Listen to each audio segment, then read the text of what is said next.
Welcome to my channel. आज की video में मैं आपको यूट्यूब की एक प्रॉब्लम के बारे में बताने वाला हूँ। यूट्यूब पर जैसे हम किसी वीडियो को प्ले करते हैं और उसको कट करने के बाद हमारा प्ले स्टोर ऑटोमेटिकली ओपन हो जाता है, तो आप इस प्रॉब्लम को किस तरह से फिक्स कर सकते हैं। इस प्रॉब्लम को फिक्स करने के लिए आपको सिंपल से 2 से 3 स्टेप्स करने पड़ेंगे और आपकी ये प्रॉब्लम फिक्स हो जाएगी। सबसे पहले अगर आपके पास यूट्यूब की अपडेट अवेलेबल है तो आपने इसको अपडेट कर लेना है। तो अपडेट करने के 24 घंटे के बाद आपकी ये प्रॉब्लम फिक्स हो जाएगी। अगर फिर भी फिक्स नहीं हो रही तो अब मैं आपको सेकंड स्टेप बताने वाला हूँ। तो सेकंड स्टेप में आपने सबसे पहले अपने मोबाइल फ़ोन की सेटिंग्स को ओपन कर लेना है। यहाँ पे आपको ऐप्स या ऐप मैनेजर का ऑप्शन मिल जाएगा, तो आपने ऐप्स पर क्लिक कर देना है। यहाँ पे सारी इंस्टॉल्ड ऐप आपको शो हो जाएंगी, तो यहाँ से आपने यूट्यूब को फाइंड कर लेना है। उसके बाद आपने यहाँ से यूट्यूब पर क्लिक कर देना है। यहाँ पे आपको स्टोरेज का ऑप्शन मिल जाएगा, तो आपने स्टोरेज पर क्लिक कर देना है। यहाँ पे आपको 2 ऑप्शन मिल जाएंगे, clear data and clear cache.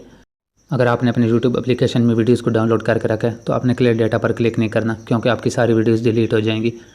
तो सिर्फ आपने यहाँ से क्लियर कैशे पर क्लिक करना है। उसके बाद आपने यहाँ से इसको बैक कर लेना है। तो बैक करने के बाद आपने यहाँ से गूगल प्ले स्टोर को फाइंड कर लेना है। प्ले स्टोर पर क्लिक करने के बाद यहाँ से आपने स्टोरेज पर क्लिक कर देना है। तो सबसे पहले आपने क्लियर कैशे पर क्लिक कर देना है। उसके बाद आपने क्लियर डेटा पर क्लिक कर देना है और यहाँ से आपने इसको डिलीट पर क्लिक कर देना है। उसके बाद आपने यहाँ से इसको बैक कर लेना है। ऊपर आपको 3 डॉट का ऑप्शन मिल जाएगा, तो आपने 3 डॉट पर क्लिक कर देना है और यहाँ से आपने अनइंस्टॉल अपडेट्स पर क्लिक कर देना है। उसके बाद आपने यहाँ से थोड़ा सा नीचे आ जाना है। तो यहाँ पर आपको सेट एज़ डिफ़ॉल्ट का ऑप्शन मिल जाएगा, तो यहाँ से आपने सेट एज़ डिफ़ॉल्ट पर क्लिक कर देना है। अब आपको यहाँ पे गो टू सपोर्टेड यूआरएल का ऑप्शन मिल जाएगा, तो आपने इस पर क्लिक कर देना है। यहाँ पर आपको 3 ऑप्शन मिल जाएंगे, in this app, always ask and in other app. तो आपने यहाँ से इन दिस ऐप पर क्लिक कर देना है।